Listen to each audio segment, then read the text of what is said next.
বিশিষ্ট আলেমেদের, ইসলামী আন্দোলন বাংলাদেশের সম্মানিত আমির জনাব সৈয়দ ফজলুল করিম, রেজাউল করিম পীর সাহেব চরমোনাই, মঞ্চে বসা বন্ধু সংগঠন সমূহের সম্মানিত শীর্ষ নেতৃবৃন্দ, আজকের এই জনসমুদ্রে জুলাই বিপ্লবের সহযোদ্ধা সংগ্রামী সাথী এবং বন্ধুগণ, গণমাধ্যমের সম্মানিত বন্ধুগণ, আমরা মহান আল্লাহ তাআলার শুকরিয়া আদায় করছি। জুলাই বিপ্লবের মধ্য দিয়ে ফ্যাসিবাদের পতন হওয়ার কারণেই আজ পল্টন মোড়েও এই সমাবেশ অনুষ্ঠিত হতে পারছে। আলহামদুলিল্লাহ রাব্বিল আলামিন। প্রিয় দেশবাসী, আসরের নামাজের সময় আসন্ন হয়, আমি খুব সংক্ষেপে দু একটি কথা বলেই সভাপতি সাহেবকে আমরা তার বক্তব্য প্রদান করার জন্য আহ্বান জানাবো ইনশাআল্লাহ। আমাদের দাবি খুব বেশি নয়, অস্পষ্ট নয়, দাবি খুবই সুস্পষ্ট। এক নম্বর দাবি হচ্ছে জুলাই বিপ্লবকে স্বীকৃতি দিতে হবে। যারা জুলাই বিপ্লব মানবেন না তাদের জন্য 26 সালে কোনো নির্বাচন নাই। 26-এর নির্বাচন দেখতে হলে আগে জুলাই বিপ্লবের স্বীকৃতি লাগবে। আর জুলাই বিপ্লবের স্বীকৃতি দিতে হলে জুলাই সনদের আইনি ভিত্তি দিতেই হবে।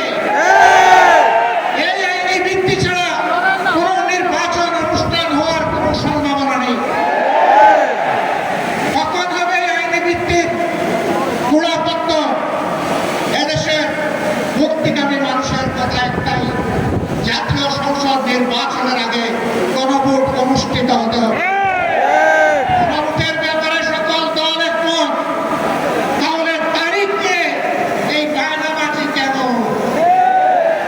একমত হয়ে যখন স্বাক্ষর করেছি সবাই, তখন গণভোট আগে হওয়াই হচ্ছে যুক্তিযুক্ত। এর মধ্যে দিয়ে আইনি ভিত্তির পটাতন তৈরি হবে ইনশাআল্লাহ, এবং এর ভিত্তিতেই আগামী জাতীয় সংসদের নির্বাচন অনুষ্ঠিত হবে। ওই নির্বাচন যখন অনুষ্ঠিত হবে তখন আর কোনো সংশয় সন্দেহ থাকবে না। আমরা চাই আগামী ফেব্রুয়ারিতে রোজার আগেই জাতীয় সংসদ নির্বাচন অনুষ্ঠিত হোক। এইটা নিয়ে কেউ দুর্বৃত্তায়ন সৃষ্টি করার কায়দারা চালাবেন না, পিণ্ডি বুদির গাড়ি ফেলবেন না। আমরা জাতীয় ঐক্যমত কমিশনে গিয়ে সকল দল আমাদের মতামত দিয়েছি। এই 8 দলের পক্ষ থেকে ডজনখানেক নোট অফ ডিসেন্ট আমরা দেই না। আমরা প্রস্তাবনা রাখলে যৌক্তিক মনে করে সেখানে আলাপ আলোচনায় আমরা ইতিবাচক মত দিয়েছি। এরপরে সংখ্যাগরিষ্ঠ দলের মতামতের ভিত্তিতে একটা চার্টার তৈরি হয়েছে।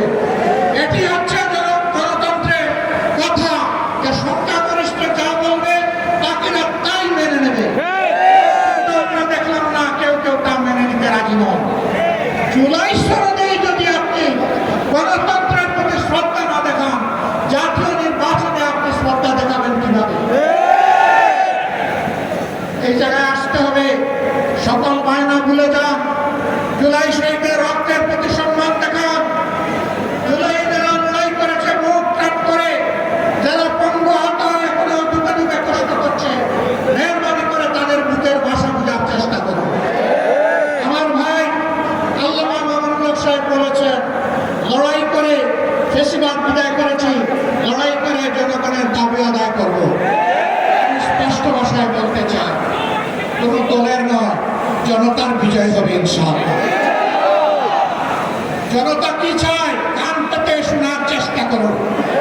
যদি এই ভাষা বুঝতে ব্যস্ত হন, তাহলে নিজের পরিণতির জন্য যে বুঝতে ব্যর্থ হবেন তাকে তৈরি থাকতে হবে। আমরা কথা দিচ্ছি বাংলাদেশের জনগণকে।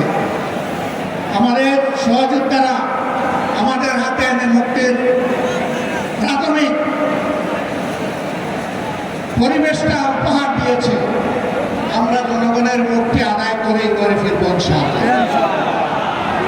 আমরা ভদ্র ভাষায় কথা বলছি, ভদ্র ভাষায় কথা বলব, কিন্তু আমাদের দাবির ব্যাপারে আমরা হিমালয়ের মতো অনড় থাকব।